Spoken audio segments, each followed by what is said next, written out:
Hello and welcome back. Today we're here to talk about something special. All of the Star Trek movies ranked from worst to best. But we're not going to include the Kelvin timeline. No. This is just the Kirk and the Picard movies. That's it. So, ranking from worst to best. I have got at number 10 Star Trek the Motion Picture, the first movie. This I have only seen once. I have tried to watch it about 30 times, and every time I fall asleep. Is it a beautiful film to watch? Yes, it's very stylistic. Is it dull to watch? Yeah. If you want to go to bed and sleep for a while, try and watch this film. It is so boring. Nothing really happens in it. I could see what they was trying to do. They make it very nautical. You feel like you're on some sort of navy ship. So what? Visually, it's nice, but it drags on. Each scene just keeps dragging and dragging. There's no momentum with this film. It feels like they're on some sort of stage, just quipping, they're just staring at each other, and it's just not very good. So it's my least favourite Star Trek film. Next, I have got Star Trek Insurrection, which is a Picard adventure that follows after Star Trek First Contact. Now, the difference between First Contact and Insurrection is this feels like a double bill, boring episode that you would get in one of the series. Yes, the budget's a little bit bigger, but it feels cheap. This feels like a straight to TV bonus DVD. The plot is thin. Jonathan Frakes really drops the ball with this one. How can you go from what you've just done in First Contact to this? And this is the result. So, is there any redeeming factors in it? It's a pretty film. It's a pretty episode. It's very sunny. That's about it. So that one goes there, and then I've got the Star Trek The Final Frontier. Really, I was debating, where do I put this right at the bottom? No, I don't. Is it probably the worst? Yeah, but the reason why it's not right at the bottom is because I know the ins and outs of what was going on in 1989. I know that there were so many movies trying to be produced that the special effects departments were stretched and couldn't commit to all of the films that they had to do. And this one suffers badly because of it. William Shatner tries to do a good job with this film. The problem is, you can feel the kind of cheapness to it. And it feels like it's made for older people rather than young. It's missing heart, spirit, pizzazz. So yeah, The Final Frontier, it's alright. Now, Star Trek 3. After seeing The Wrath of Khan, which is Star Trek 2, Star Trek 3 for me is a letdown. It's a letdown. I don't like where it goes after Wrath of Khan, because we've literally just seen Spock die in Wrath of Khan, and then there's this miracle cure of Genesis, and he's coming back as a boy and all that, and for me it's boring. It's drab to the eye. It feels older than Wrath of Khan. I don't enjoy this one half as much as the later ones I'm going to discuss next. Now I've got Star Trek Generations. I actually like this. It's not great. I don't care enough about Kirk to cry about how he dies in this film. You can see it's a passing of the torch. Could it have been better? Yeah, it could have been. It could have been way better. But it's got a lot of heart in this. When you see the Nexus and how tempting it is to stay in there, I like that. I like the way Picard gets to see all the children around him and the life that he could have, which is, you can see he's a good man with good morals and wants children to be around him. and I love that. And it was good to see them both on screen, so that's why that's there.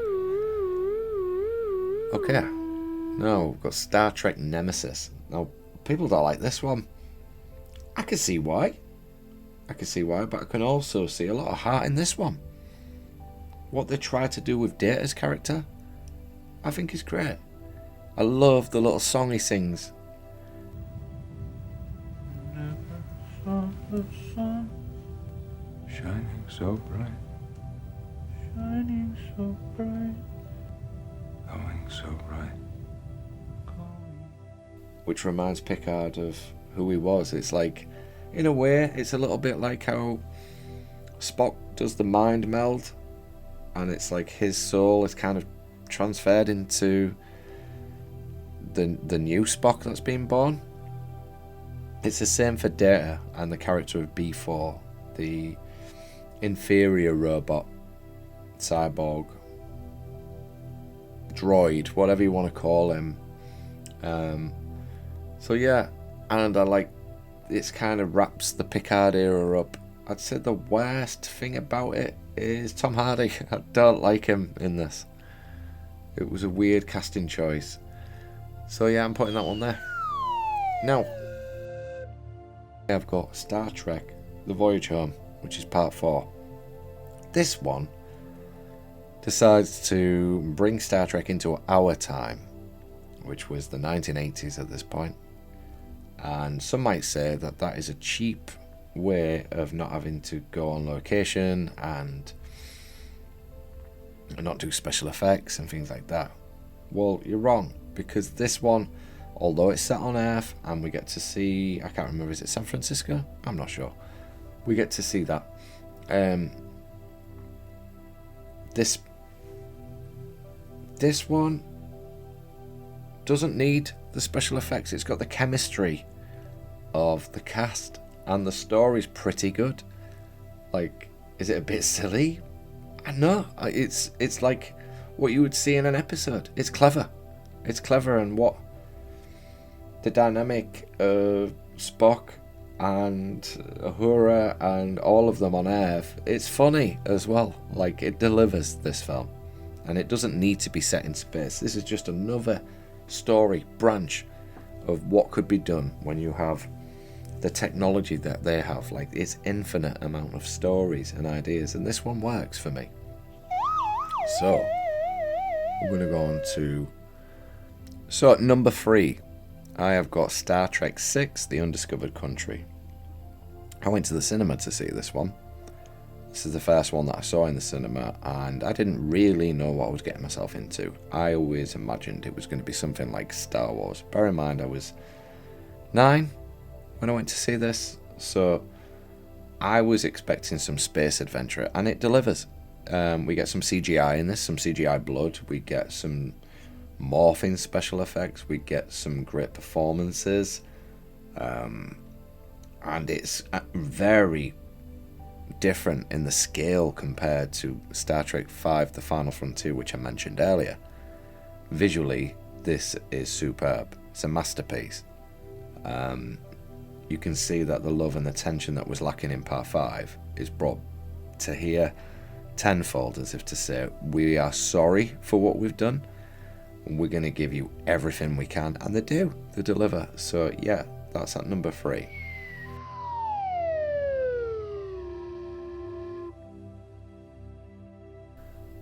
My second favourite Star Trek movie, and that is Star Trek First Contact. This is a great addition. It brings back the Borg. It brings in the loop of how we have to fix this timeline and make sure it pans out the way that it should pan out. And we get to see the torment and the haunting of the Borg inside of Picard. Like, he always knows when they're around. Like, you can feel the anxiety that is coming off Jean-Luc. So yeah, absolutely adore this film. The special effects are top notch, the action sequences are great, and the heart of the crew is what carries this film, makes it better than an episode, makes it worthy to go to the cinema. So yeah, Star Trek First Contact, absolute top notch when it comes to Patrick Stewart, and the crew. Now at number 1 I have got Star Trek II: The Wrath of Khan. This absolutely blows the first film out of the water. They change everything up in this one. They make the Enterprise look like an Enterprise again, but they completely change the costumes, the outfits, the uniforms, and do it all for the better. They give it a cinematic look, and the dynamic between Kirk and Khan is great, even though it's all done via a video screen. They're never actually together, I don't believe. This film works. It's scary, it's fun, it's thrilling. We want to know more. The suspense is good. We worry for Kirk. We worry about what happens to Spock at the end, which is a phenomenal ending. Like, it just keeps giving, this film, and it leaves you with a sour taste in your mouth at the end, but you absolutely relish in what you've just tasted. Sometimes it's nice to have sour, and this is what we get. It ends on a sad note, makes you want to watch part 3, and this is why part 3 doesn't deliver, because part 2 is where it's at. When you get left on a crescendo, anything that follows it doesn't quite hit the mark. This is why part 3s of movies usually aren't as good. For instance, Back to the Future, the third one, arguably is the worst. The Matrix, the third one, is arguably the worst, and so on and so forth. This is what happens with trilogies. Dark Knight Rises is arguably the worst. Most people would say that. This is my top 10 of the Star Trek movies. This is how I like to view them. If you agree, great. What's your favourite 10? I'd love to know what other people like. Which particular order would you put them in? If you don't agree with mine, please, by all means, put it in the comments. I'd love to see it. Thank you very much.